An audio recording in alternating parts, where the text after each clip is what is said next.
Hey, what's up guys? Welcome to another Battlefield 3 commentary. This one is not going to be a gaming related topic. The last commentary I talked about the PS3, or not the PS3, the PS4 and the Xbox 720 backwards compatibility. But this one's going to be more on a world event, or a world event topic, or whatever you want to call it. And it's about North Korea and their threat to the US. For those of you guys who haven't heard, North Korea has stated that they want to do nuclear tests which are aimed at the US. And they have also called the US its sworn enemy, quote unquote. And when some people hear this, they probably think that North Korea has some sort of missile on a launch pad right now with nuclear warheads in it, and on the computer it's like destination New York City. And they're going to launch it, they're going to blow up New York or somewhere in the US and say, hey, it works. I'm pretty sure it's not going to go down like that. They're probably trying to see if their missile can reach the U.S. airspace. But at the same time, that's kind of a bad thing. Because just imagine you and I in a room. You're on one side of the room, I'm on the other side of the room. I'm doing what I'm doing, you're doing what you're doing. Then out of nowhere, I look at you and I say, hey man, I got a pistol here. And I like pull out this, handgun. And I tell you, I'm going to test this pistol. I want to make sure that when I fire, the round that comes out of it will reach your side of the room. And I'm only going to fire a couple of inches above your head, just to make sure that in the event that me and you get into a fight, I can splatter your brains all over the wall. You're not going to look at me and say, man, go ahead, I don't give a shit. You're probably going to pull out your pistol and aim it at me and warn me that if I do that, you're going to do the same test. And then tensions are going to rise, and we're probably going to end up shooting each other 9 times. But that's pretty much what's going on here. And a disclaimer as well. I need to put a disclaimer because I feel that it's necessary. It's something that I just want to make clear. I don't get excited at the thought of a war, especially the thought of a nuclear war. Because in a nuclear war, nobody wins. It's like me and you fighting over a car, and I just go and blow up the fucking car. What's the point? What's the point in that? We were fighting over that car and I just blow it up. It's not there anymore. That's pretty much it. People fighting over territory, land, whatever it may be, and then boom, they blow everything up. It just makes no sense. But I don't get excited at the thought of a war. A war is a very serious. It's a very serious situation. It's a very serious conflict. People die, and a lot of times the majority of people that die are innocent people, civilians.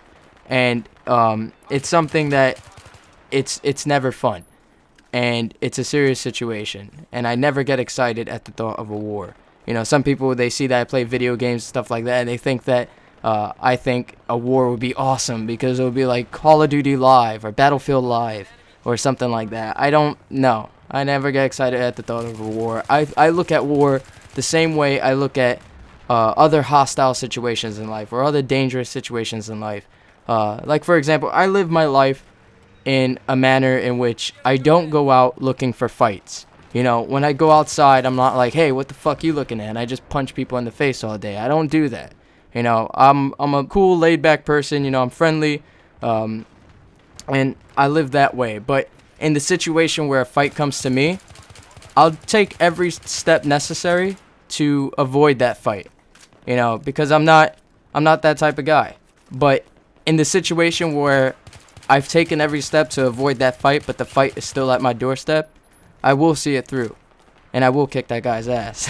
That's just the way I live my life, And it's a way that I feel a lot of people should live their lives, Like, just don't go out there looking for trouble, but when the trouble comes to you, try to take steps to avoid that trouble. But if you must, then you will kick their ass. That's the way you should look at life and stuff like that. And that's the way I look at war the same way. If it comes to my doorstep, if I must fight, I fight. But if I can avoid the fight, then I'll avoid the fight. I just want to put that disclaimer, let you guys know, because like I said, some people think that because I play video games, the thought of war to me is like an exciting event or something like that. But back on the topic of North Korea and Kim Jong-un and his freaking psychotic mind. This guy is like, he's barking up the wrong tree here. A lot of people don't know But the Korean War technically never ended. No treaty was ever signed to end the war. You know, there was no surrendering or anything like that. All there was in the Korean War was a ceasefire called, and that ceasefire has been in place ever since. Except, I think there's been a few incidences, including one very recent in 2010, I believe. North Korea shelled South Korea because there was a dispute in which North Korea stated that somebody crossed the waters. They crossed into the international waters and something like that, and then they fired over 100 rounds, mortar rounds, at South Korea.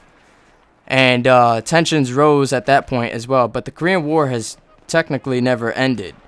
And a lot of people also think that if North Korea went to war with the United States, China would be on North Korea's side. Russia would be on North Korea's side. The world of the 1960s does not exist anymore. It is now 2013. China and U.S. relations are actually much better than they were before. China's economy is very dependent on the U.S. and vice versa.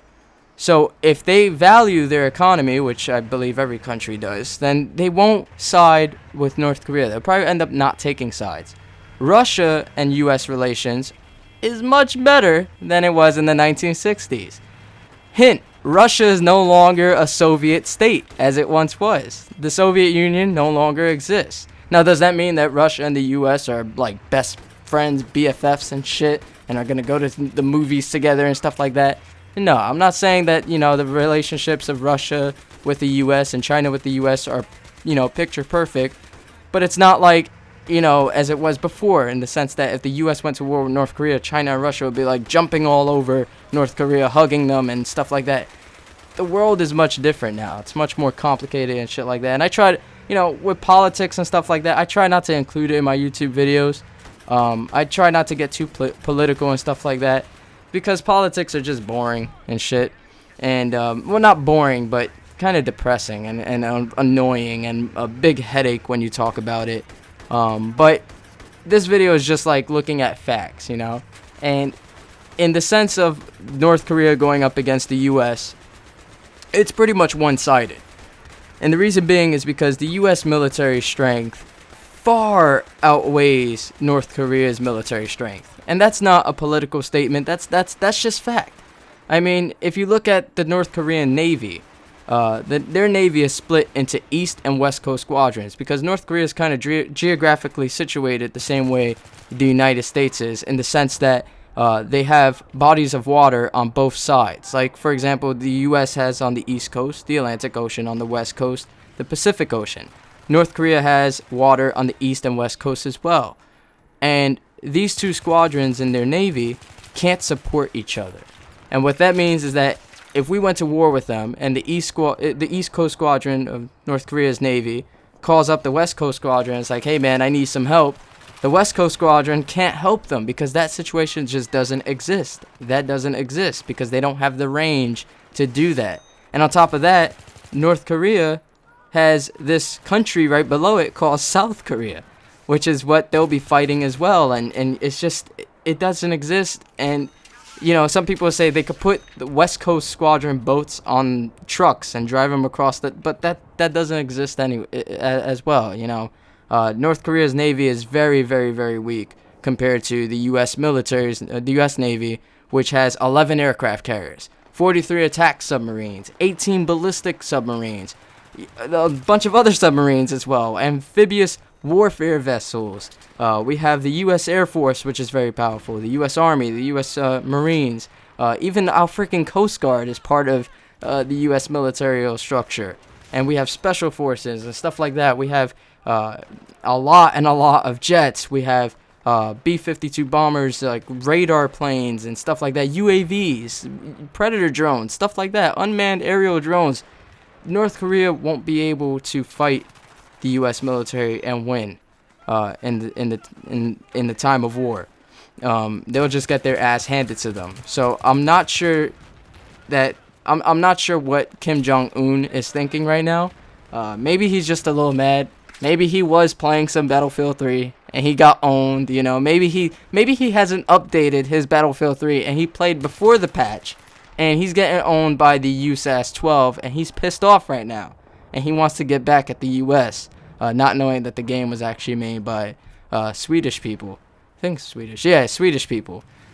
So, you know, I hope he chills out, thinks about what he's saying, thinks about what he's about to do, and just decides not to, you know, provoke war, because he's gonna have a bad day if he does that.